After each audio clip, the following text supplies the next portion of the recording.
wassalatu wassalamu ala asyrafil anbiya'i wal mursalin sayyidina Muhammadin wa ala alihi wa sahbihi ajma'in. Amma ba'd. Pertama kali mungkin saya memperkenalkan diri. Nama saya Muhammad Nora Burhanuddin. Karena nama Nora itu agak unik ya, karena biasanya itu namanya perempuan, maka saya sering dipanggil Nora. Karena nama itu yang diingat adalah yang unik. Alhamdulillah, saya sekarang masih sebagai mahasiswa S2 di Al-Azhar University Kairo. Jadi kebetulan di sini dalam rangka liburan. Rumah istri saya ada di daerah Citayam, Bogor. Kebetulan diminta oleh kawan ngisi kajian di sini, berikan beberapa tema dan saya pilih tema tentang ini. Alhamdulillah. Kebetulan juga saya jurusan atau spesialisasi saya memang dalam fikih, dalam syariat, hukum syariat. Fokusnya ke filsafat hukum Islam. Jadi itu perkenalan saja. Kawan-kawan, bapak-bapak dan ibu-ibu sekalian, di sini saya kira semuanya bapak-bapak ya, atau ibu-ibu. Saya juga sudah menjadi bapak. Jadi dalam tema mengapa kita harus bermadzhab. Tapi sebenarnya saya ingin mengatakan terlebih dahulu apa itu yang dimaksud bermadzhab. Saya beri contoh. Bahwasanya bermadzhab itu tidaklah serumit yang dibayangkan banyak orang ketika mendengar pertama kali kata bermadzhab. Misalnya kita sholat, karena bermadzhab hubungannya adalah tentang amaliyah, tentang perbuatan, tentang ibadah kita yang kita lakukan minimal tiap hari, sholat rukun Islam, sebagaimana karena kita adalah orang yang muslim, kita mengetahui bahwasanya rukun Islam ada 5, di antaranya sholat. Misalnya kita sholat, sebelum sholat kita semuanya berwudu. Wudu dan sholat ada tata caranya.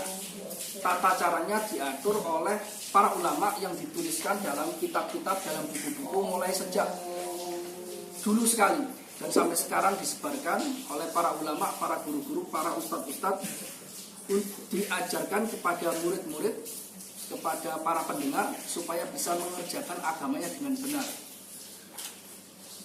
Karena ibadah itu juga memiliki tata cara, maka para ulama juga mengambil tata cara itu dari Al-Quran dan As-Sunnah. Karena itu ketika beberapa hal dalam Al-Quran dan Sunnah itu memungkinkan untuk berbeda tafsir, berbeda interpretasi, maka muncullah madzhab. Jadi misalnya kita sholat, kita berwudu, kita berwudu. Dalam wudu, misalnya kita membasuh rambut. Dalam madzhab Syafi'i cukup dibasuh ujung rambut saja sudah mencukupi. Itu sah menurut madzhab Syafi'i, tidak perlu dibasuh seluruhnya. Beda halnya dengan madzhab Maliki. Madzhab Maliki harus dibasuh seluruhnya. Mungkin kita di Indonesia mungkin nggak terlalu perhatian tentang hal seperti ini, terutama yang bukan bidangnya. Karena di samping itu juga mayoritas penduduk Indonesia secara sejarah itu bermadzhab Syafi'i. Kita semuanya, saya, bapak-bapak dan ibu semuanya, mayoritas bermadzhab Syafi'i. Kenapa? Karena kita masuk Islamnya lewat guru-guru kita, lewat orang tua kita yang dulunya diajarkan oleh guru-guru sampai santun pertama kali masuknya ke madzhab Syafi'i. Demikian juga misalnya di daerah Maroko, di daerah Maghribi, daerah Maroko, mayoritas semuanya bermadzhab Maliki. Kenapa? Karena dia diajarkan, dilahirkan oleh orang tua, diajarkan oleh guru-gurunya sampai ke Imam Malik. Misalnya India, Pakistan, Bangladesh, semuanya bermadzhab Hanafi. Kenapa? Karena dia dilahirkan, diajarkan oleh guru-gurunya, dari gurunya sampai terus ke bermadzhab Hanafi. Kita akan menjumpai hal-hal seperti itu ketika kita berhaji.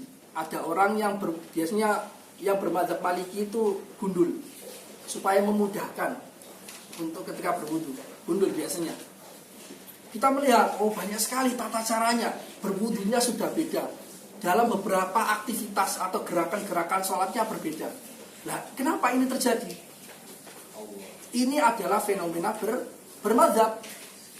Bermadzhab, dengan demikian bisa kita simpulkan bahwasanya bermadzhab adalah seseorang muslim mengikuti pendapat seorang yang memiliki kemampuan untuk mengambil hukum secara langsung dari Al-Quran dan As-Sunnah.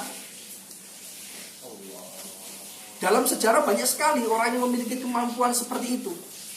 Yang kita kenal sekarang dan sampai sekarang madzhabnya masih tersebar dan dipertahankan, dan buku-bukunya lengkap, bisa dibaca, diakses dalam berbagai bahasa. Itu kita kenal ada 4 madzhab. Yang pertama madzhab Hanafi, Abu Hanifah. Yang kedua madzhab Maliki, Imam Malik. Yang ketiga madzhab Syafi'i. Kemudian yang terakhir madzhab Ahmad ibnu Hambal, madzhab Hambali, yang mayoritas ada di daerah Hijaz atau di daerah Saudi. Itu rata-rata madzhabnya Hambali. Jadi seorang mengikuti untuk beribadah demi agamanya, mengikuti gurunya atau mengikuti orang yang memiliki kemampuan untuk memahami Al-Quran dan As-Sunnah, itu disebut sebagai bermadzhab. Baik itu dia bermadzhabnya itu terus sepanjang hidupnya, mulai dari dia balik sampai nanti meninggal, dia tetap satu madzhab atau berpindah-pindah. Dalam arti dia ingin berpindah ke madzhab Maliki, awalnya Syafi'i ke Maliki ke yang lainnya. Itu semuanya disebut sebagai bermadzhab. Karena kenapa? Karena tetap dalam satu koridor, yaitu mengambil pemahaman dari guru-guru yang memiliki kemampuan untuk memahami Al-Quran dan As-Sunnah. Bapak-bapak dan ibu-ibu sekalian, kenapa demikian? Kita sebagai muslim itu memiliki kitab suci, yaitu Al-Quran. Kita juga punya pedoman lain selain Al-Quran yang merupakan penjelas, juga penambah beberapa hukum yang tidak ada dalam Al-Quran, disebut As-Sunnah atau hadis yang diriwayatkan untuk menceritakan tentang perkataan Nabi, perbuatan Nabi, keputusan Nabi. Itu As-Sunnah. Al-Quran jumlahnya berapa ayatnya? Yang masyhur, yang populer mengatakan 6.666. Hadis berapa jumlahnya? Hadis matanya saja kalau tidak berulang itu 200.000. Itu belum termasuk sanad-sanadnya, yaitu jalur transmisi mulai dari perawi, orang yang meriwayatkan sampai ke dia. Jalurnya bisa berlipat-lipat. Satu hadis matan satu, jalurnya bisa sampai 10, bisa sampai ratusan. Artinya apa? Jumlah itu adalah cukup besar bagi banyak orang, mayoritas orang. Lah kita bagaimana? Kita sebagai muslim ingin mengamalkan agama kita, tapi kitab atau buku pedoman kita itu sulit untuk dipahami. Bagaimana cara kita? Yaitu adalah kita mengikuti orang yang memiliki kemampuan untuk memahaminya, yaitu yang disebut sebagai mujtahid. Itulah yang disebut bermadzhab. Bermadzhab tujuannya agar kita bisa tahu caranya sholat, bisa tahu caranya berwudu, bisa tahu caranya zakat, bisa tahu caranya berhaji. Itu dalam ibadah saja. Dalam masalah muamalah bisa tahu tata caranya jual beli yang sah dan tidak sah, mengetahui mana yang riba dan bukan riba, bagaimana cara melerai pertikaian ketika terjadi perselisihan antar dua muslim. Itu semuanya diatur dalam Al-Quran dan Sunnah yang pemahamannya sulit, bahkan ya nyaris tidak. Jarang sekali orang yang memiliki kemampuan untuk memahaminya secara langsung, jarang sekali. Saya katakan ini bukan hanya di zaman kita sekarang, di zaman yang sekarang semuanya tidak memiliki waktu dan kesempatan untuk memahami Al-Quran dan Sunnah.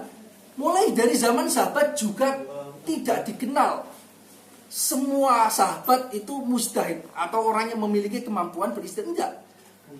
para ulama menuliskan bahwasanya hanya beberapa sahabat saja yang terkenal, yaitu Khulafaur Rasyidin, 4 khalifah yang pertama, dan beberapa yang lain yang memiliki kemampuan beristihad mengambil langsung dari Al-Quran dan Sunnah. Padahal mereka sahabat yang mengetahui dan melihat gerak-gerik Rasulullah. Kenapa demikian? Ternyata jumlahnya, sahabat itu jumlahnya berapa? Bapak-bapak dan ibu sekalian, 250.000. Yaitu orang yang pernah menjumpai Rasul, beriman dan mereka meninggal dengan beriman kepada Rasul, itu jumlahnya 250.000. Dari jumlah sebanyak itu, tidak sampai 20 sahabat yang mencapai derajat mujtahid, yaitu orang yang memiliki kemampuan global, kemampuan yang menyeluruh tentang Al-Quran dan Sunnah. Karena itu dikenal banyak sekali para sahabat yang sepanjang hidupnya dia mengambil pendapatnya Abdullah ibnu Mas'ud, mengambil pendapatnya Abdullah ibnu Umar, yaitu mustahid, mengambil pendapatnya Umar ibnu Khattab, mengambil pendapatnya Abu Bakar, Uthman, Ali, Abu Musa al-Asy'ari, Mu'adz bin Jabal, yang terkenal yang pembesar para sahabat yang biasanya terdengar familiar di telinga kita. Itu adalah para mujtahid, yaitu orang yang memiliki kemampuan atau ditugaskan oleh Rasul di zamannya dan diakui oleh Rasul. Dia memiliki kemampuan untuk mengambil secara langsung. Lainnya yang tidak kita kenal, 250.000 sahabat yang lain, itu semuanya ngikut. Nah, proses inilah yang terjadi. Itu disebut sebagai bermadzhab, yang terjadi mulai turun-menurun, mulai dari generasi sahabat, kemudian sampai ke tabi'in, kemudian tabi'in, kemudian ketika zaman tabi'in ada inisiatif untuk membukukan fatwa-fatwa mujtahid, istimbat atau pengambilan hukum dari Al-Quran dibukukan, kemudian dikembangkan. Nah, yang mengembangkan inilah yang kita kenal sekarang, karena muridnya sangat teliti dan telaten untuk mencatat perkataan gurunya dan dikembangkan. Makanya kita mengenal sampai sekarang 4 mazhab. 4 mazhab itu secara konsensus, secara ijma dilakukan oleh semua muslim di dunia. Bukan hanya di Indonesia, di seluruh negara Arab. Bahkan sampai sekarang fakultas-fakultas di dunia itu ada sistem pembelajaran, sistem fikih, sistem pelajaran syariat namanya fikih. Fikih itu ada mazhab Syafi'i, mazhab Maliki, Hambali, Hanafi dan sebagainya. Jadi saya masuk ke Azhar, itu mulai dari awal ada brosur, kamu milih mazhab apa untuk kamu pelajari nantinya supaya kamu untuk mendalami. Ya, saya milih Syafi'i karena mayoritas Asia Tenggara semuanya Syafi'i, ya kan ya. Terus kenapa? Apa sih sebenarnya pentingnya mengetahui hal ini? Padahal kita ya nggak semuanya orang ditakdirkan atau punya kesempatan untuk mempelajari agama secara detail. Tidak semua orang. Dan memang syariat tidak menganjurkan semua orang untuk terjun fokus ke dalam masalah detail-detail seperti ini. Karena ada ayat Al-Quran mengatakan, fas'alu ahla dzikri in kuntum la ta'lamun. Tanyalah kepada orang yang lebih tahu jika kamu tidak mengetahui. Ayat ini umum, general. Misalnya, saya sebagai orang pelajar agama, tapi saya tidak tahu masalah tentang hukum ekonomi atau masalah teknis, masalah internet seperti menurut saat ini. Saya tanya kepada orang yang tahu, yaitu disebut sebagai ahlu dzikri atau orang yang mengetahuinya. Atau orang yang dalam bidang yang lain, dia tidak mengetahui tentang kedokteran, dia tanya ke dokter, konsultasinya ke dokter, bukan ke montir. Demikian juga yang berlaku dalam ilmu agama, kita tanya kepada pakarnya, kita tanya kepada orang yang ahlinya, ya seperti itu. Jadi apa pentingnya? Pentingnya karena agar kita bisa yakin bahwasanya apa yang selama ini kita kerjakan itu bersumber langsung dari Rasulullah SAW dengan riwayat, dengan sanad yang sambung mulai dari guru kita atau ustadz kita misalnya. Dari ustadz lagi nanti sampainya nyambung ke Rasulullah SAW. Itu pentingnya bermadzhab. Karena dengan bermadzhab kita bisa lebih tenang mengamalkan ajaran agama dalam beribadah dan yang lainnya.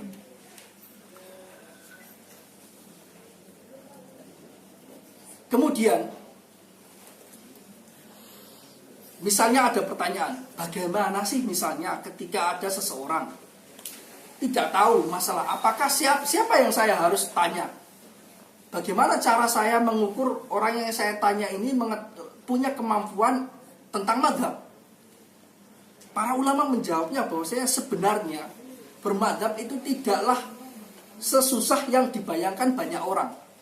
Karena ada tata caranya, aturannya, di mana hal itu memudahkan orang-orang yang bukan faknya, bukan bidangnya untuk mengetahuinya. Yaitu kita dengan cara bertanya kepada orang yang kita yakini atau kita ketahui bahwasanya dia itu belajar bukan secara otodidak, tapi dia belajar punya guru. Jadi misalnya kita sendiri, kita itu lebih tenang bertanya tentang hal-hal yang berkenaan dengan kedokteran kepada siapa? Kepada alumni universitas jurusan kedokteran. Ya kan ya?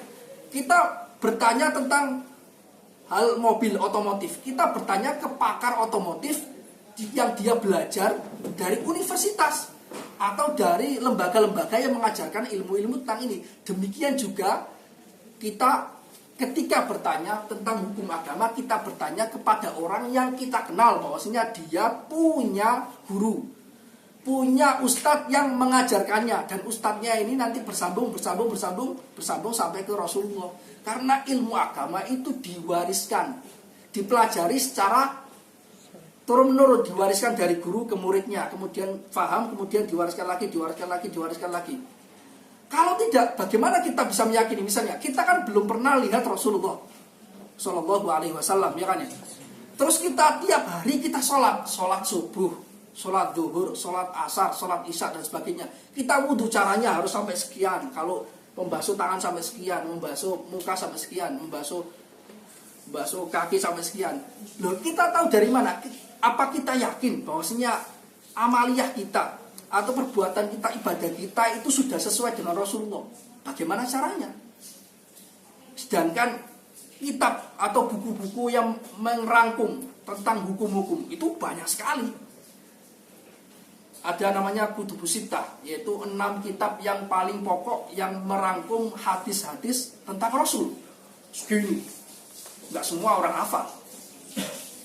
Enggak ada orang hafal. Dan membacanya belum tentu semuanya juga. Terus Al-Quran, jumlah ayatnya 6.666. Enggak semua orang hafal. Nah, karena itu dengan bermadzhab kita bisa tahu bahwasanya sholat kita, zakat kita, ibadah kita itu ternyata sama, sesuai dengan apa yang diajarkan oleh Rasulullah SAW. Karena itu Rasulullah mulai dari zaman dulu sekali itu selalu mengutus para sahabatnya yang dilihat oleh Rasulullah punya kemampuan yang mendalam tentang hukum Islam, disebar. Sayyidina Ali diutus ke Yaman, Sayyidina Mu'adz bin Jabal diutus ke Yaman juga, Sayyidina Uthman ibnu Abi Amr diutus ke Thaqif, kemudian Sayyidina Khalid ibnu Walid diutus ke Najran, kemudian Sayyidina Abdullah ibnu Amr ibn al-As itu diutus ke Mesir. Itu disebarkan. Fungsinya apa? Fungsinya supaya dia mengajarkan kepada penduduk di sana yang masuk Islam tentang ajaran agamanya, mendidik mereka supaya nanti mereka menjadi pakar dalam bidang fikih, dalam bidang agama, supaya nanti bisa dilanjutkan estafet keilmuan ini kepada muridnya. Demikian terus sampai menyebar ke seluruh dunia.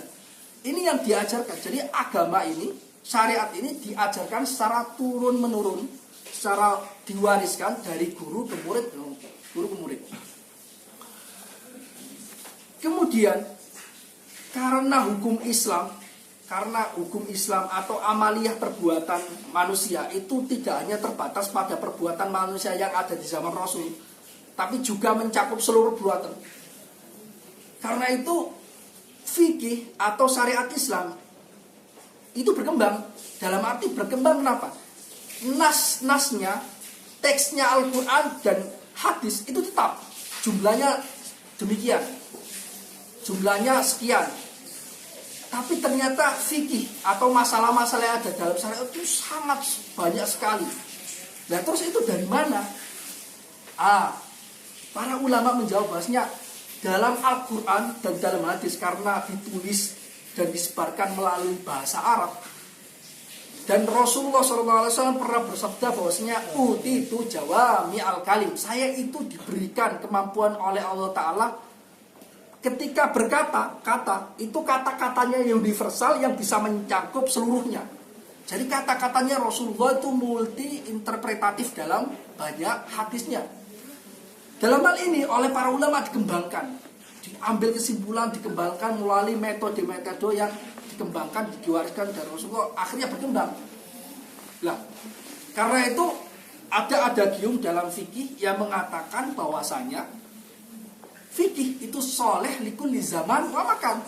Fikih ajaran syariat Islam itu bisa diamalkan setiap zaman, setiap tempat. Dalam arti apa? Dalam arti bukan berarti bahwasanya ayatnya yang terbatas itu, hadisnya yang terbatas itu mencakup seluruhnya secara jelas. Tidak. Tapi bahwasanya hadis dan ayat itu bisa diambil kesimpulan, digali hukumnya sehingga menimbulkan atau mengeluarkan kesimpulan-kesimpulan hukum yang bisa mencakup sampai sekarang. Para ulama mengatakan berapa sih jumlah masalah yang ada dalam fikih? Berapa? Mereka mengatakan bahwasanya jumlah yang ada dalam fikih itu 2 juta masalah. 2 juta masalah. Kita hanya mengenal masalah ibadah dan sebagainya. Ada 2 juta masalah, padahal Al-Quran dan hadis itu hanya Al-Quran 6.666 ayat, hadis 200.000 jika matanya yang sama yang tidak berulang. Nah, jumlahnya dari mana? Dari proses ijtihad. Para ulama mengambil kesimpulan, ternyata ada kasus baru yang perlu dihukumi. Oh, ada namanya ijtihad. Demikian. Ya. Apalagi zaman kontemporer di mana misalnya perbankan nggak ada di zaman Rasul, ya, asuransi nggak ada di zaman Rasul, perusahaan-perusahaan seperti ini tidak ada di zaman Rasul. Terus bagaimana kita menghukuminya? Oh, itu ada proses di mana kita mengambil kesimpulan, dan itu metodenya sangat rumit sekali.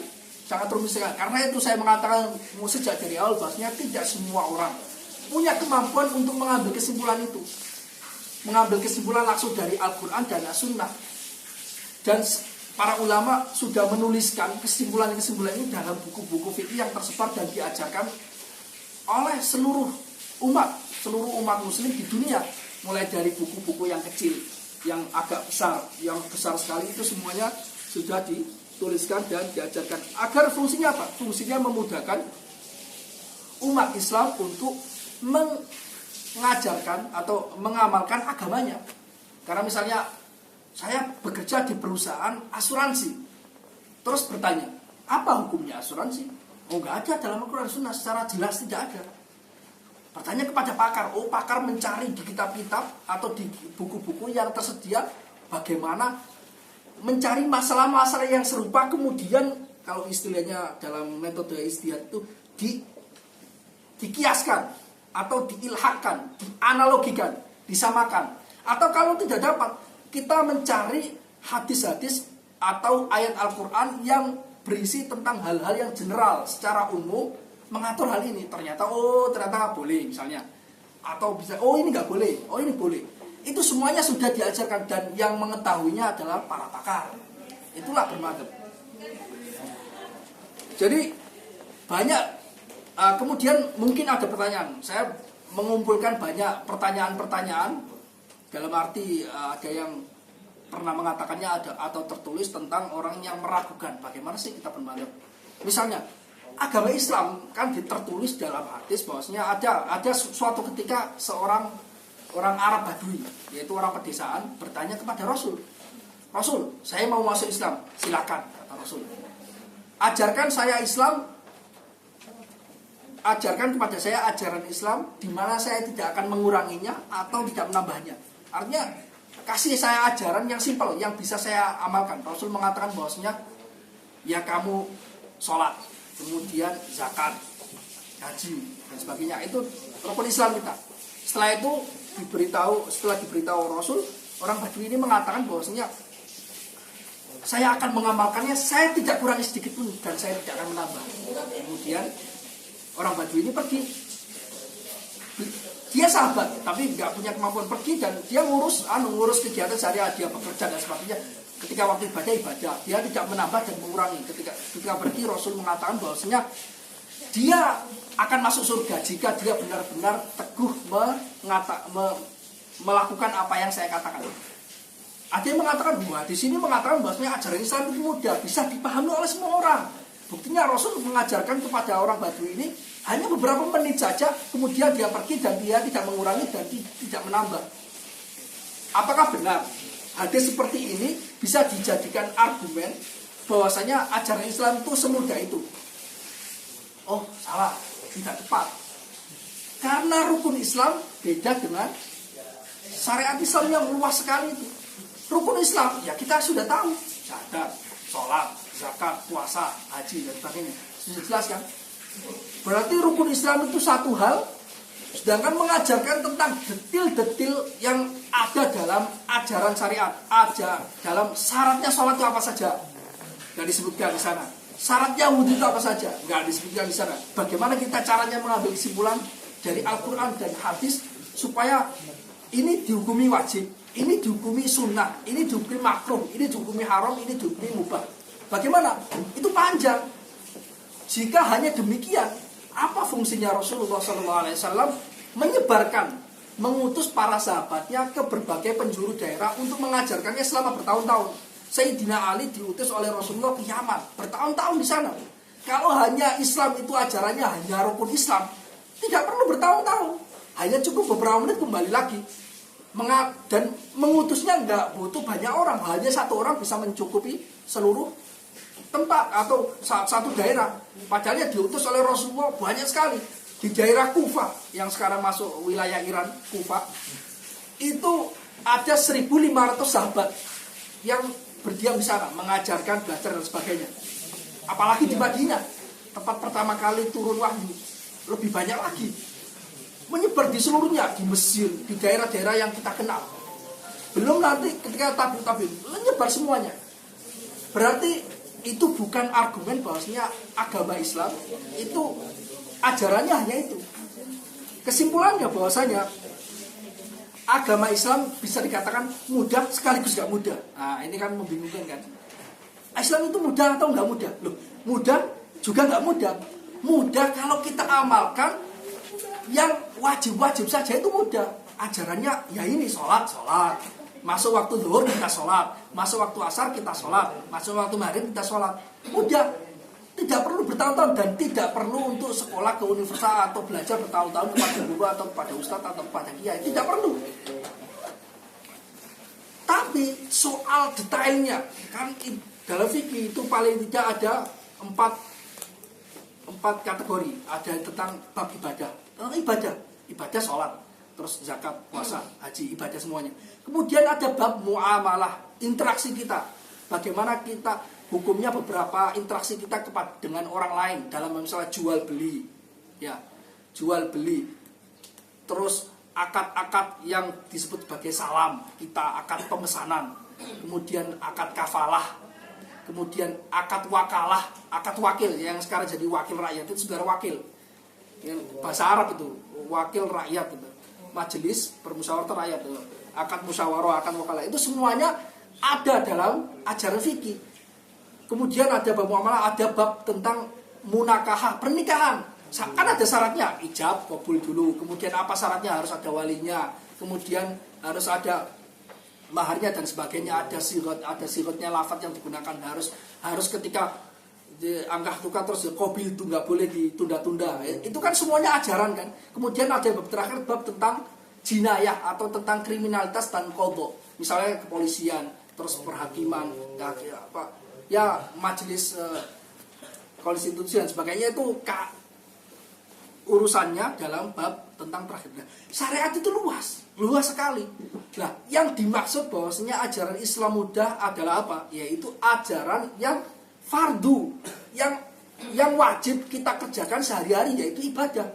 Kita wajib mengamalkan sholat. Kita wajib sholat tiap hari, 5 kali sholat tiap hari. Kita wajib ketika memiliki zakat, memiliki harta yang berlebih dan sudah masuk nisabnya, sudah masuk ukurannya, kita wajib mengeluarkan zakatnya.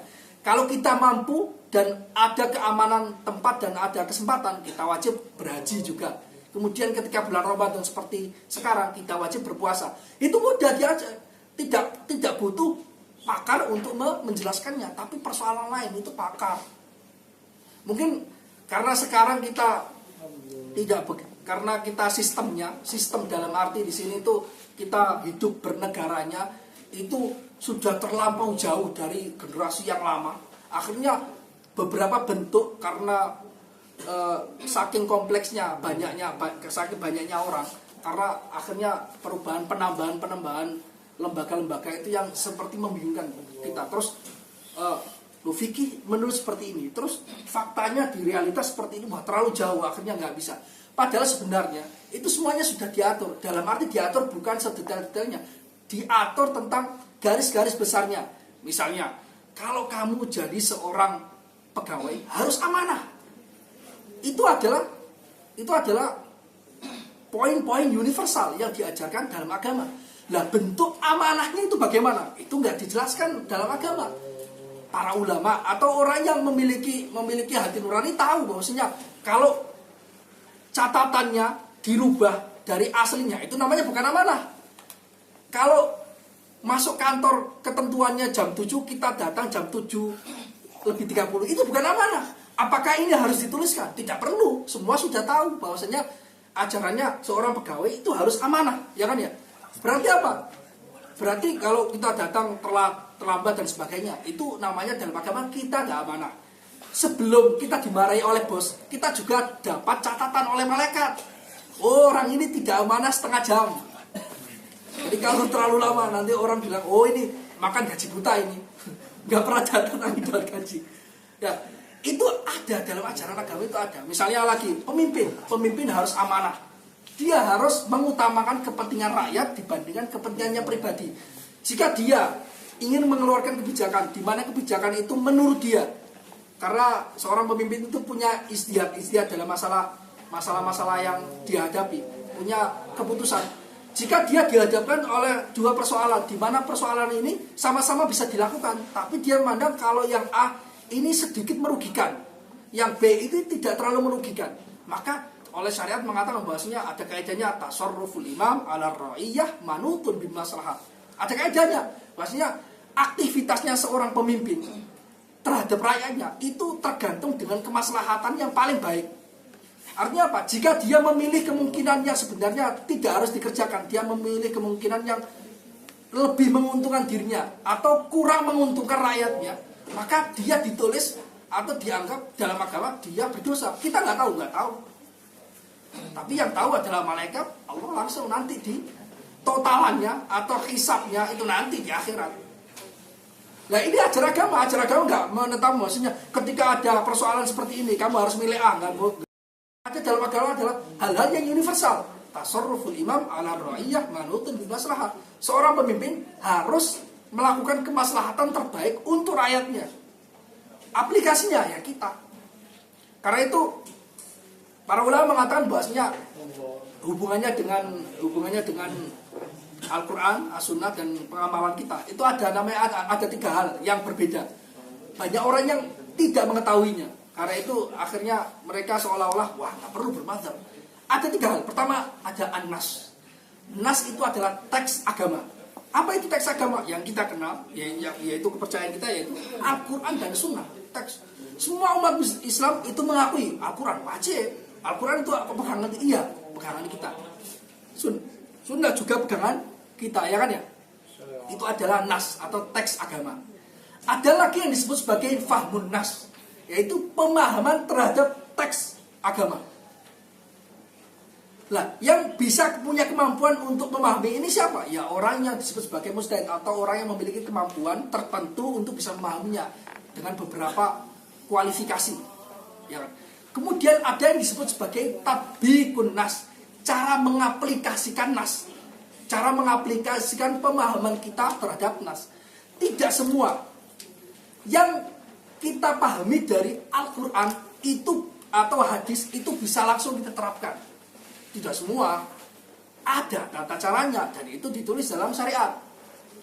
Misalnya, saya kasih contoh di mana kalau kita hanya memahami secara letterlek hadis itu bisa salah malahan. Misalnya dalam salah satu hadis disebutkan bahwasanya jika kamu kencing maka syarriku au gharribu, maka kamu buang airnya itu menghadapnya ke timur atau ke barat. Menghadapnya ke timur atau ke barat. Itu teks hadisnya. Pemahaman nasnya, maksudnya ya kita dilarang menghadap selain arah itu. Misalnya kita ke utara atau ke utara atau ke selatan. Oh ternyata apakah di sini dalam ajaran syariat dia ditulis dalam ajaran syariat termasuk di antara etika, tidak wajib tapi etika. Kita ketika buang air itu jangan menghadap kiblat. Nah, kiblatnya kita orang Indonesia itu di mana? Di barat kan, arah barat kan ya. Di barat. Berarti kita kalau menghadap ke barat itu nggak sopan. Nggak sopan kalau gitu. Itu oleh para ulama, tapi dikasih catatan jika buang airnya di tempat terbuka. Kalau ketika tempat tertutup misalnya toilet dan sebagainya, sebagaimana yang sekarang terjadi itu nggak masalah, ngadep mana pun nggak masalah. Artinya apa? Maksud saya gini, ada hadis yang diterapkan ketika itu di Madinah, yaitu Rasul ketika itu ngomongnya di Madinah, tidak bisa diterapkan ini, harus dibalik karena ternyata maksudnya adalah supaya menghindari langsung menghadap kiblat karena nggak sopan. Itu tempat sujud kita. Kok kita buang air menghadap ke sana, itu nggak sopan namanya. Etikanya kurang. Di antara karena sebab yang lain, karena zaman dulu orang Arab tidak memiliki toilet. Orang zaman dulu ya ketika mau buang air ya di padang pasir, ada tempat itu ditutupi apa gitu di padang pasir, tempat terbuka. Zaman dulu kan. Dan hadis ini diucapkan ketika zaman dulu. Oh ternyata kesimpulannya bosnya kalau kita memahami teks Al-Quran dan As-Sunnah letterlek sesuai dengan tidak menggunakan metodologi, maka bisa salah. Oh berarti kita harus menghadap ke timur, ya kan? Menghadap ke timur atau ke barat kan? Anjurannya tadi jika kamu kencing maka syariku hadaplah timur atau hadaplah barat. Berarti kita harus menghadap barat sekarang. Oh keliru, kebalik malahan. Itu zaman dulu itu karena di Madinah itu arahnya demikian. Kalau di sini kebalikannya. Maka kita harus menghadap ke utara atau ke selatan. Ini salah satu contoh. Contoh yang lain, di mana sebenarnya pemahaman teks tentang itu harus melalui para ulama. Dan para ulama berbeda pendapat dalam mengambil kesimpulannya. Misalnya dalam sebuah hadis disebutkan bahwasanya Rasulullah SAW bersabda, al-burru bil burri wal kailu bil kaili wal mithlu bil mithli, al hadis au kama qol. Rasulullah mengatakan bahwasanya di antara hal-hal yang mengandung riba yaitu gandum dengan gandum. Terus hal-hal yang ditimbang dengan yang ditimbang. Terus yang serupa dengan yang serupa. Maksudnya apa? Ketika zaman dulu belum ada uang tapi nggak menyebar ke semuanya, tapi yang dipakai adalah barter, yang tukar menukar. Jika kamu ingin menukar gandum dengan gandum jenisnya yang lain, itu harus sama. 1 kilo harus 1 kilo. Loh, ini kan gandum harganya agak tinggi. Ini harganya rendah. Nggak boleh, sama Rasul nggak boleh. Tetap kalau gandum meskipun kalau ingin tukar itu harus tetap atau kurma harus tetap kalau ditukar barter harus 1 kilo sama 1 kilo. Iya kan ya?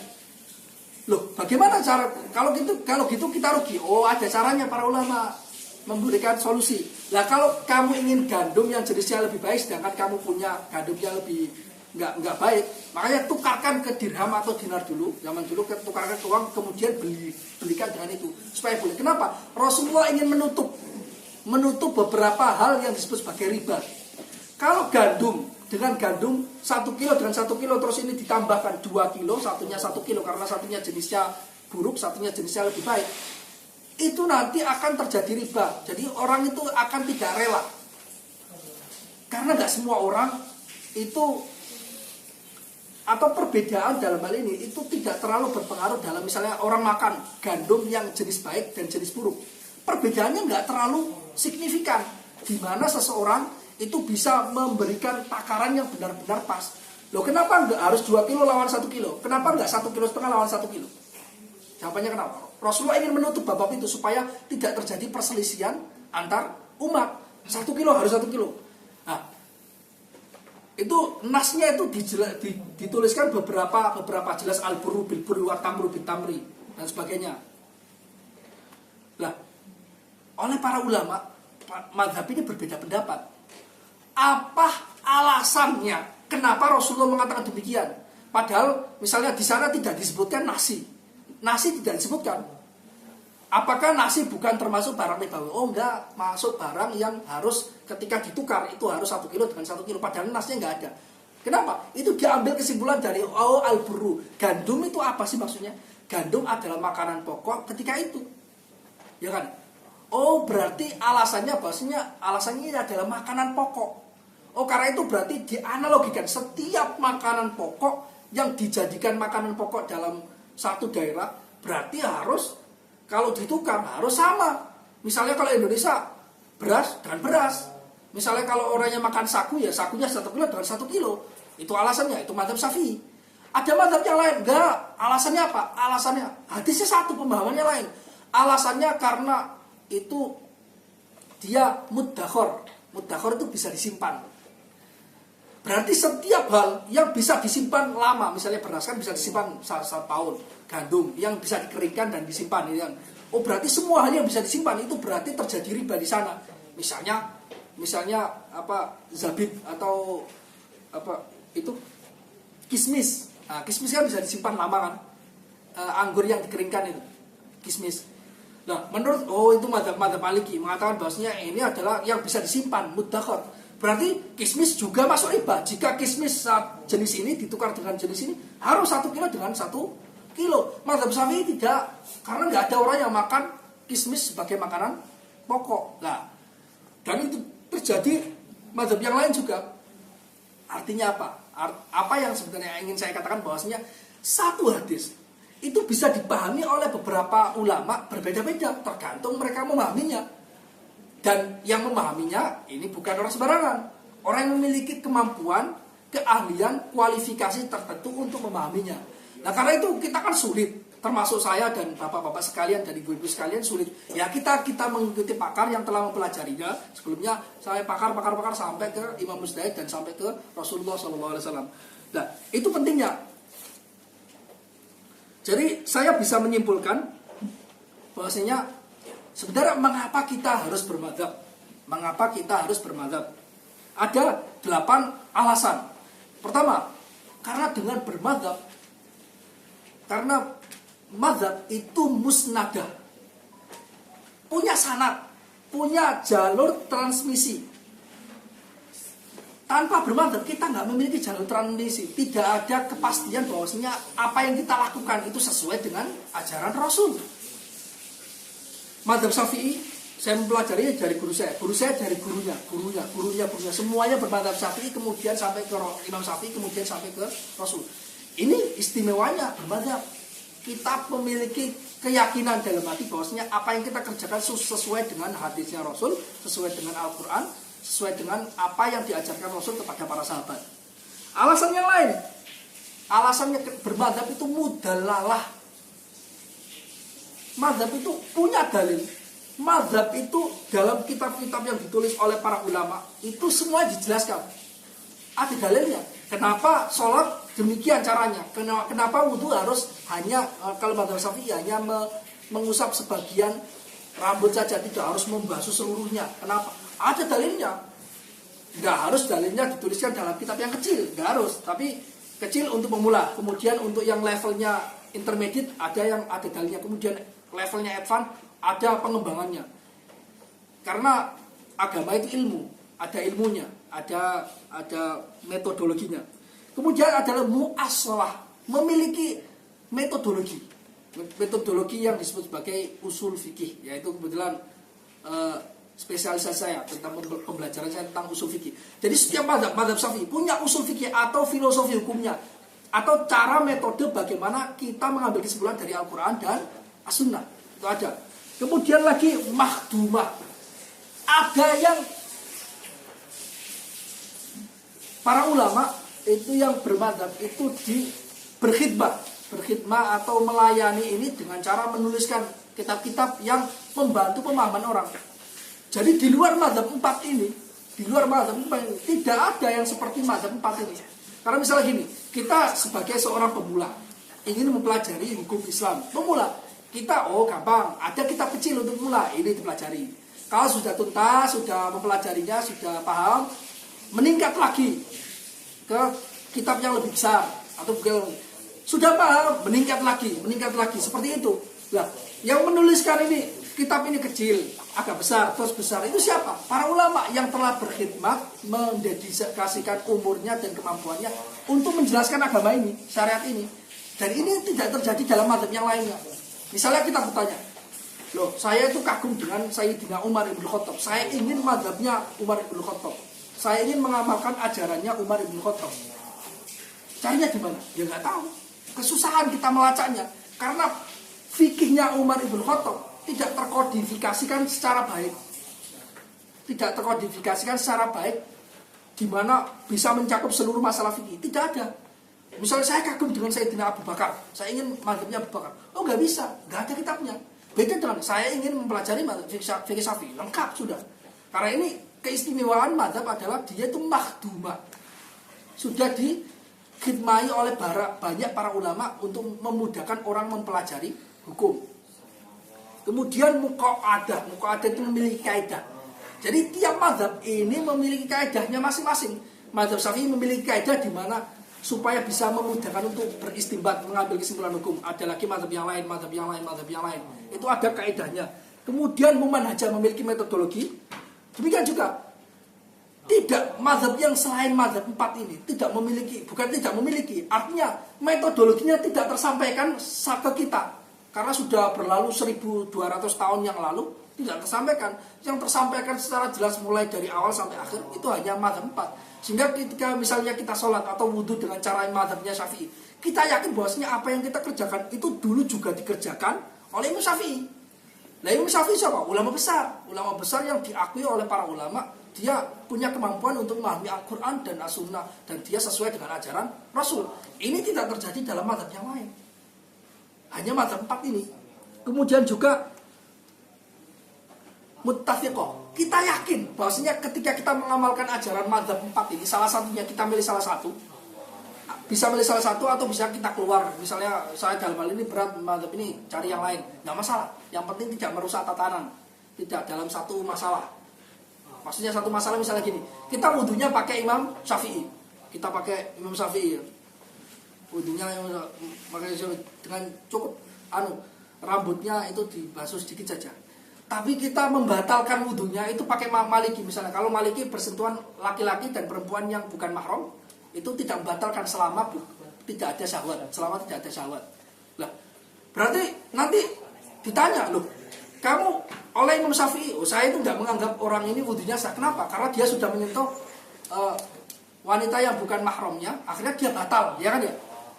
Terus, berarti saya ikut Maliki. Saya Maliki, kamu juga nggak sah. Kenapa? Karena wudu kamu itu tadi itu nggak seluruhnya. Nah, karena itu yang dilarang, pindah-pindah banget dilarang dalam masalah yang satu paket gitu, satu paket. Kalau masalah yang di luar paket ya nggak masalah. Misalnya kita ikut ini, ikut itu yang lain nggak masalah. Tapi kalau satu paket nanti di akhirat, ini bukan muridku. Kalau nggak sah wudunya menurut Imam Syafi'i, kamu juga nggak sah. Jadi kayak orang naik bus, kepalanya di bis satunya, kakinya di bis yang lainnya, ya hancur gitu kan.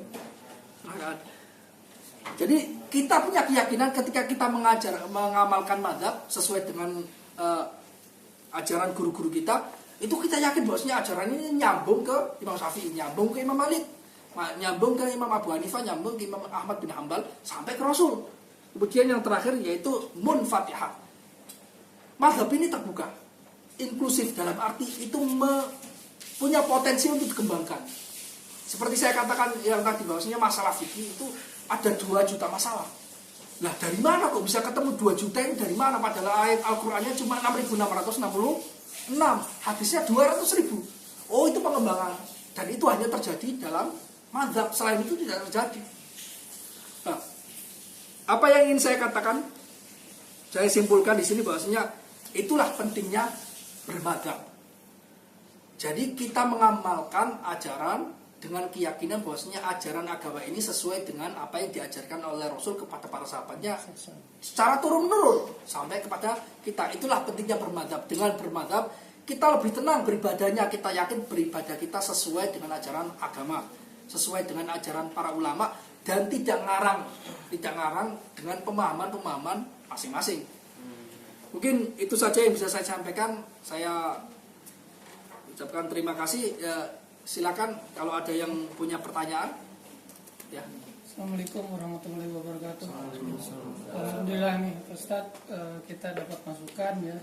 Mungkin seperti yang tadi terakhir sebenarnya saya coba tanyakan bahwa ketika seseorang punya keyakinan dalam satu mazhab ini, kemudian dia di bab lain dia ambil mazhab yang lain, ya.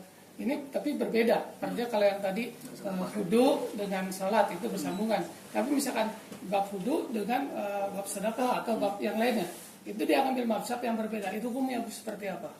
Apakah boleh dicampur mazhab-mazhab ini, gitu kan? Nah ini kan terjadi di masyarakat bahwa satu orang juga kadang-kadang nggak tahu nih apa sih sebenarnya ini, saya ikutin aja guru saya, ini mazhabnya seperti apa? Mungkin gurunya juga sudah tercampur antara mazhab dan lainnya. Itu hukum jadi gimana? Itu saja. Gitu aja. Ada pertanyaan lain? Masalah itu yang derajat istihad. Jadi terkadang kan ada kita dapat pertanyaan dari seseorang nih. Nah itu kan pertanyaan itu pasti jawabannya itu termasuk kategori istihad kan, kesimpulan kita ya. Nah itu kesimpulan kita ini harus merujuk merujuk kepada argumen para imam itu atau penalaran kita sendiri, Ustaz. Iya. Ada pertanyaan lain? Silakan. Sejarahnya mazhab itu kan lahir di kebanyakan 4 ulama itu lahir di negeri Persia ya. Mazhab itu ya, 4 ulama itu. Iya, nanti saya tanya. Itu sejarah urutan tahunnya tahun berapa, tahun berapa gitu. Lahirnya mazhab itu. Nah, tiga dulu ya. Apakah boleh kita mencampurkan beberapa mazhab? Boleh. Saya katakan tadi itu boleh saja. Dengan catatan tidak satu paket. Sekira dua imam ini tidak mengakuinya dua-duanya. Itu saja. Nah, kita tahunya dari mana? Kan kita nggak tahu misalnya. Ini saya pakai mazhab apa ini kira-kira? Kalau mengamalkan ini terus saya tanya Ustadz bilang seperti ini. Apakah ini mazhabnya mazhab Syafi'i atau mazhab Maliki? Itulah saya katakan demikian. Saya katakan dari awal bahwasanya pentingnya kita memilih pakar yang tahu tentang hukum Islam, tahu tentang mazhab, supaya kita tidak nanti kita dikasih ajaran tertentu, ternyata itu tidak diakui oleh imam manapun. Itu pentingnya. Tapi selain itu kan agak berat, tapi ada solusinya sebenarnya. Para ulama mengatakan bahwasanya orang awam itu tidak memiliki mazhab. Dalam artian mazhabnya itu mazhab muftinya. Mazhabnya mazhab muftinya. Jadi misalnya gini, saya itu bukan spesialis dalam bidang agama, dalam bidang fikih. Saya spesialis dalam bidang kedokteran. Saya ingin mengamalkan ajaran saya. Saya tanya siapa? Tanya orang. Nah terus ketika ada permasalahan saya tanya dia, tanya kiai atau yang punya kemampuan. Kemudian saya tanya hukumnya apa? Apakah kita hukumnya apa? Oh ini boleh, ini nggak boleh. Apakah saya harus mengetahui secara langsung apakah ini dari mazhab ini? Nggak wajib, nggak harus. Dan mazhab kita sebenarnya itu mazhab ikut ustadz atau kiai atau ulama yang menjawab permasalahan kita. Mazhab karena itu para ulama mengatakan mazhabul awam, mazhabul mufti. Mazhabnya orang awam sebenarnya mazhab muftinya, mazhab yang berfatwa kepada dia. Nah, karena itu terus bagaimana pertanggungjawabannya? Karena itu diatur dalam hukum, dalam syariat diatur bahwasanya orang awam itu nanti tidak akan ditanya. Artinya tidak akan ditanya oleh Allah tentang kenapa kamu milih mazhab ini, enggak milih mazhab ini, enggak milih mazhab ini, enggak ditanya seperti itu. Tidak ada pertanggungjawaban. Yang dipertanggungjawaban hanya usahamu. Usaha orang yang tidak memiliki kemampuan untuk mencari seorang pakar. Kalau misalnya kita tahu bahwasanya ajaran agama ini adalah ajaran agama yang suci bersumber dari Al-Quran Sunnah. Kemudian kita tanyanya itu asal-asalan, tidak melalui jalur yang dipercaya. Kita tanya ke internet, kemudian kita nggak tahu profil ustadznya bagaimana, kiainya bagaimana, kita asal-asalan, kemudian kita bertanya, dijawab, kemudian kok kebetulan salah, itu nanti yang nanti ditanyai, kok kamu tidak berusaha untuk mencari lebih detail lagi tentang siapa yang kamu bertanya. Nah, misalnya gini, misalnya ada seseorang sedang mengerjakan skripsi, ya kan ya. Kemudian dia membaca apapun yang berhubungan dengan itu, kemudian ada buku-buku tertentu yang ternyata punya teori tertentu, akhirnya kita tuliskan dalam skripsi. Terus kemudian ketika sedang skripsi ditanyai, ini referensi kamu ngambil dari sini. Kamu tahu tentang isi buku ini? Ya, saya nggak tahu semuanya, saya hanya mengambil yang ada korelasinya. Kamu tahu bahwasanya ini teorinya sudah terbantahkan dengan teori yang lain? Oh, nggak tahu saya. Oh, berarti kamu nggak serius mencarinya, padahal ini bidang kamu ketika menuliskannya. Ya kan ya? Berarti nanti yang ditanyai kita di akhirat tentang usahamu untuk mencari orang yang bisa kamu tanyai tentang persoalan-persoalan agama. Itu berarti bukti bahwasanya kamu itu istilahnya kurang perhatian tentang agamamu. Minimal dalam hal ibadah yang untuk keabsahan sholat, keabsahan zakat dan sebagainya. Nah, kalau kita asal-asalan nanti dijawabnya, nanti pertanggung jawabnya juga asal-asalan. Seperti itu. Jadi nggak masalah campur, tapi kita harus berusaha untuk mencari profil yang tepat untuk kita.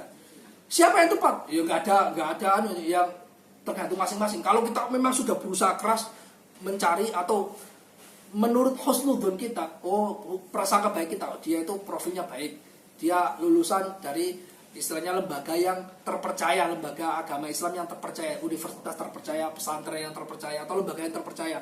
Dia tidak asal-asalan jadi ustadz, kemudian ternyata kok jawabannya salah, ya kita nggak masalah.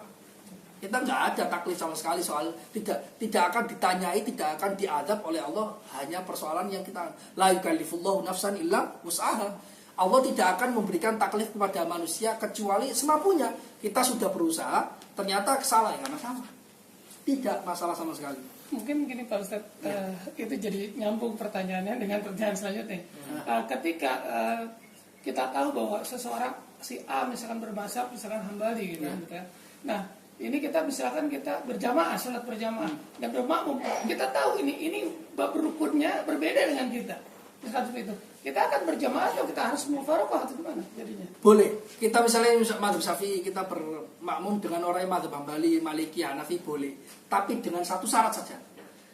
Ketika sholat, makmum tidak melihat aktivitas yang dilakukan oleh imamnya yang membatalkan menurut mazhab dia yang diyakini. Misalnya saya bermazhab Syafi'i, kemudian saya tahu bahwasanya ini yang banyak orang nggak tahu, makanya saya katakan. Misalnya saya bermakmum dengan dia dalam sholat yang bacanya harus keras, sholat yang malam. Ya. Kemudian saya tahu bahwasanya imamnya ketika baca Al-Fatihah tidak membaca basmalah, tidak baca basmalah. Menurut mazhab Syafi'i itu nggak sah. Kenapa? Karena basmalah bagian dari Al-Fatihah.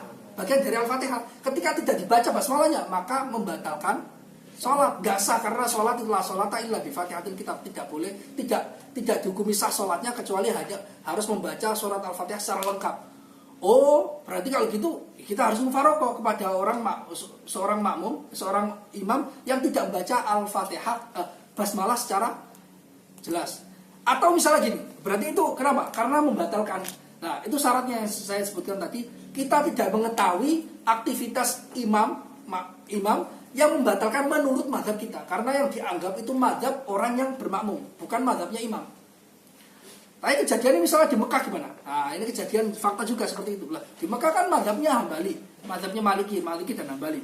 Itu kan tidak membaca basmalah. Bagaimana? Oh, ternyata kalau mazhab Hambali itu ini dikasih keterangan oleh guru-guru saya. Ternyata mereka juga baca basmalah juga, cuma tidak keras. Supaya apa? Supaya makmumnya ini juga sah semuanya. Kita bermakmum kepada imam-imam yang ada di Masjidil Haram itu sah. Karena mereka membaca bismillah cuma nggak dikeraskan. Karena ada salah satu mazhab yang demikian. Akhirnya mereka juga menjaga ini supaya makmumnya juga tidak batal.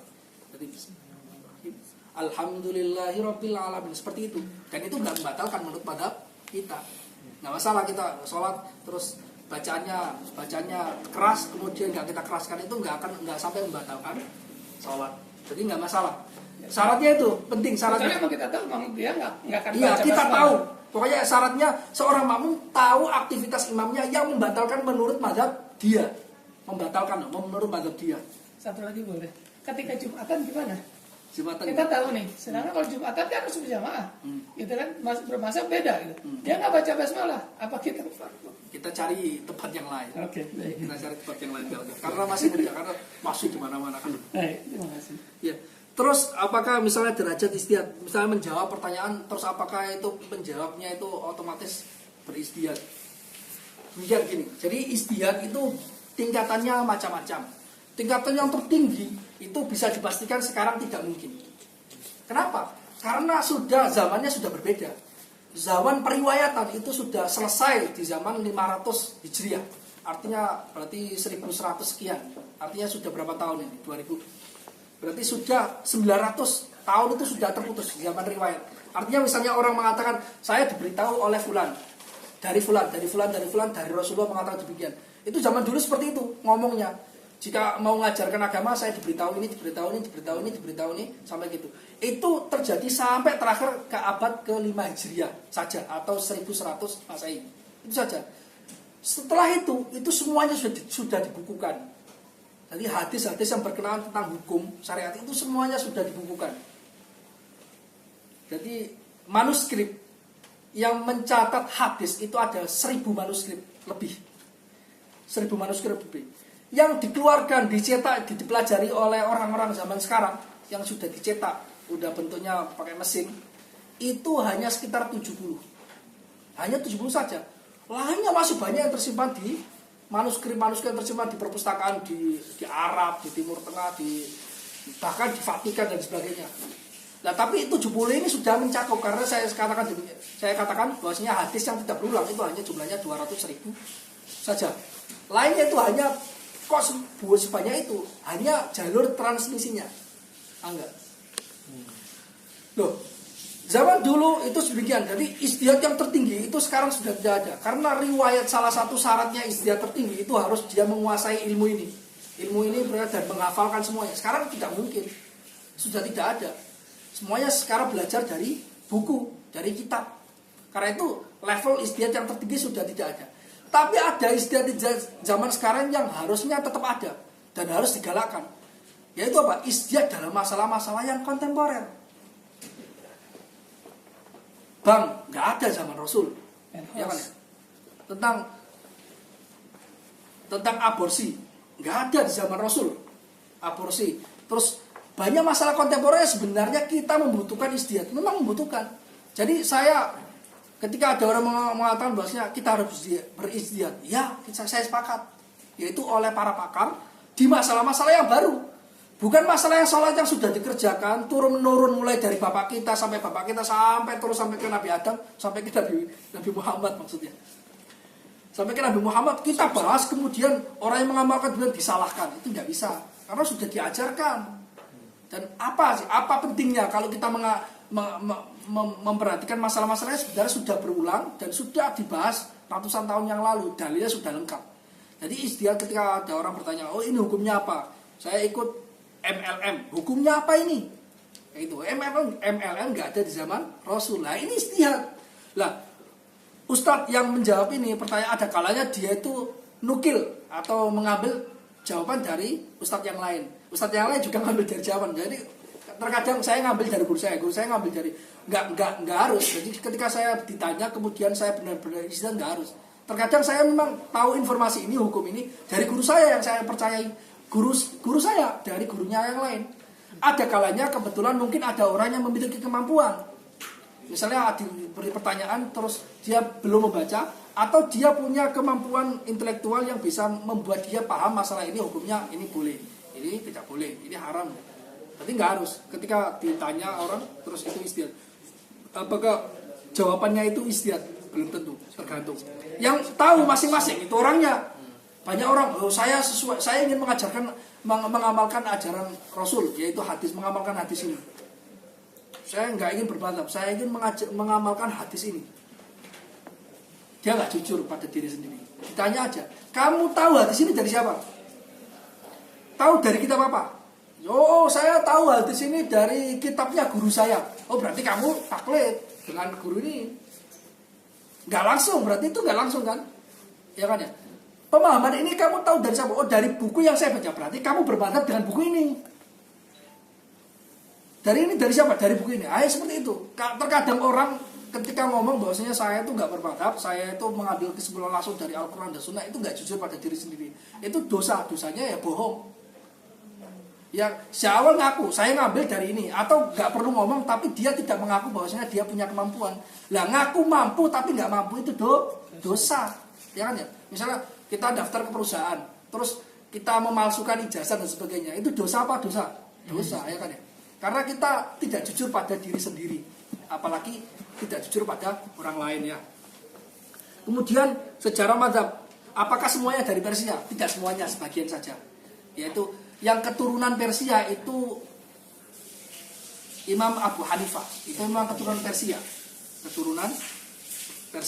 tapi hidup di Irak, kemudian belajar agama, dan yang paling pertama itu Imam Abu Hanifah, meninggalnya tahun 1150 Hijriah atau 650 atau 750 Masehi. Kemudian Imam Malik itu meninggalnya sekitar 107. Jadi urutannya Imam Abu Hanifah pertama, punya dinisbatkan padanya mazhab Hanafi yang mayoritas sekarang dipeluk oleh dianut oleh orang India, orang Pakistan, orang Bangladesh, orang daerah Tajikistan, Turkmenistan, pokoknya orang Rusia, semuanya itu mayoritas semuanya Hanafi semuanya. Karena penyebaran guru-gurunya mazhab Hanafi ke sana semuanya dulu. Kemudian Imam Malik setelahnya Imam Abu Hanifah masih pernah berjumpa ketika haji, pernah berjumpa Abu Hanifah dan Imam Malik pernah berjumpa dan saling bertukar riwayat dan saling memuji antar mereka. Jadi antar mazhab itu saling memuji, tidak ada yang saling bertengkar. Mereka hanya perdebatan mereka itu murni ilmiah, tidak ada dengki, iri dan sebagainya, murni ilmiah. Maliki mayoritas di daerah-daerah Afrika Tengah, Afrika Selatan, terus Mesir sebagian Syafi'i, sebagian Maliki, Sudan, terus daerah Andalusia yaitu Portugal zaman dulu atau Spanyol zaman dulu juga.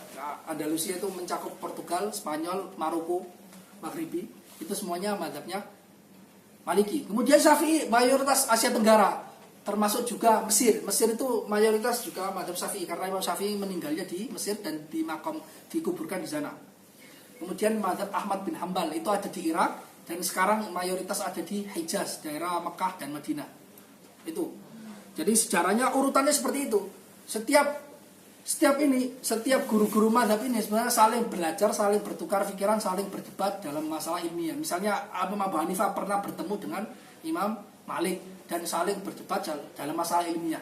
Sehingga Imam Malik itu pernah memuji di hadapan gurunya, di hadapan muridnya. Jadi setelah bertemu Imam Abu Hanifah ketika haji, karena tempatnya beda kan, Imam Malik itu tidak pernah keluar kecuali haji, tidak pernah keluar dari Madinah. Beliau hanya keluar untuk haji saja, ya kan, ke Mekah gitu untuk haji saja. Jadi nggak pernah keluar. Itu kebetulan di Mekah ketemu Imam Abu Hanifah. Imam Abu Hanifah hanya tinggal di daerah Kufah, di daerah Irak, di daerah Kufah, daerah Baghdad, daerah Kufah. Tinggal dari situ, ketemu di sana, akhirnya berdebat.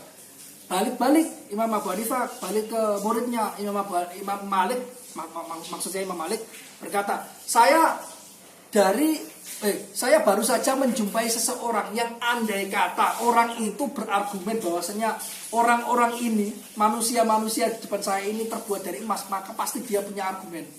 Itu bahasa hiperbolisnya, bahasa Arab ya. Maksudnya cerdas sekali Imam Abu Hanifah. Cerdas sekali, kemampuan intelektual sangat tinggi, dia argumennya sangat kuat. Diakui oleh Imam Malik, padahal Imam Malik juga imamnya sangat kuat sekali. Kemudian Imam Malik akhirnya punya murid, diantaranya Imam Syafi'i. Imam Syafi'i berguru ke Imam Malik. Imam Malik menurunkan Imam Syafi'i kemudian punya murid lagi, yaitu diantaranya Imam Ahmad bin Hambal. Jadi sebenarnya ada koneksi semuanya, ada koneksi. Nanti Imam Ahmad bin Hambal punya murid yang nanti akan jadi menantunya. Siapa? Imam Bukhari. Imam Bukhari itu kemampuan hadisnya luar biasa, tapi kemampuan fikihnya dalam hal istinbat tidak seperti imam-imam yang fikih terkenal ini, karena terkadang punya kemampuan spesialisasi tertentu tapi tidak mencakup yang lain kan, bisa juga. Ini spesialisasi hadis, dia orang pakar besar, cuma ya kemampuan fikihnya di bawahnya Imam Syafi'i, Imam Malik, Imam Abu Hanifah. Imam Bukhari punya murid Imam Muslim punya murid Imam Abu Dawud, Imam Nasai dan sebagainya. Nanti punya murid nanti Imam Hakim punya murid Imam Baihaqi punya murid Imam Haromen, Imam Haromen punya murid Imam Ghazali punya murid, nanti nyambung terus sampai terakhir sampai Imam Rozi terus mau nyambung sampai ke kita ini.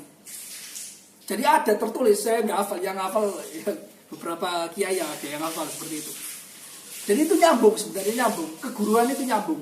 Jadi nggak ada orang tiba-tiba jadi orang pakar, tiba-tiba siapa gurumu? Nggak punya, nggak ada ceritanya itu. Jadi nggak bohong, dia bohong pasti. Nah kamu bisa internet siapa yang pertama kali ngajari kamu? Oh enggak, saya belajar untuk bijak. Enggak, pasti ada yang ngajari minimal hal-hal dasarnya, itu pasti ada. Mbak Google. Tiba-tiba nggak bisa semuanya seperti itu. Nggak ada kata guru saya, ilmu yang dipelajari sendiri itu nggak ada berkahnya. Artinya nggak ada berkahnya itu nggak berkembang. Hanya dia seolah-olah paham, padahal kalau dibandingkan orang yang berguru bertahun-tahun dengan metodologi yang pas, itu nggak ada apa-apanya. Karena ya namanya orang yang misalnya mau masuk ke hutan, terus dia itu nggak ngikuti jalan yang sudah dibangun bertahun-tahun itu, tapi dia ngikut. Kira-kira sampainya ke tujuan cepat mana? Ya cepat yang sudah ngikut jalan, sudah jelas jalannya jelas. Karena itu para ulama ada yang menuliskan di kitabnya bahwasanya nanti di akhirat itu ya ada kitabnya itu. Di kitab Al-Mizan Al-Kubra karyanya Imam Abdul Wahab Asy-Syarani mengatakan nanti di akhirat itu imam mazhab yang 4 ini punya rumah, punya kayak istana megah kubah. Itu nanti akan menjamu para murid-muridnya, mulai dari muridnya sampai ila yaumil qiyamah, sampai ke hari akhir yang bermadzhab ke dia. Jadi misalnya saya bermadzhab Syafi'i dan orang-orang Asia Tenggara yang muslim bermadzhab Syafi'i, nanti disambut oleh Imam Syafi'i, oh silahkan, mari muridku, karena dia mengamalkan ajarannya Imam Syafi'i. Dan semuanya ini istana-istananya dibangun. Imam Abu Hanifah punya istana yang untuk menyambut muridnya, Imam Malik punya istana untuk menyambut muridnya, Imam Syafi'i punya istana untuk menyambut muridnya, Imam Ahmad bin Hanbal punya istana untuk menyambut muridnya. Itu semuanya dalam cakupan syariatnya Rasulullah SAW. Artinya semuanya muridnya Nabi. Ya karena itu kita harus merasa bahwasanya kita beragama itu nyambung dari guru kita. Nggak bisa kita merasa bahwasanya saya mengamalkan ajaran Islam saya menurut pikiran saya sendiri, dengan cara saya sendiri, dengan kesimpulan saya sendiri. Nggak bisa. Karena agama ini diajarkan secara rombongan. Nggak mungkin ada orang mengaku tanpa rombongan, itu nggak mungkin. Ya itu saja yang bisa saya jawab. Ada pertanyaan lain atau sudah cukup? Ya. Terima kasih, semoga apa yang saya katakan ini bermanfaat dunia dan akhirat. Wallahu taala alim bisawab. Al-Fatihah.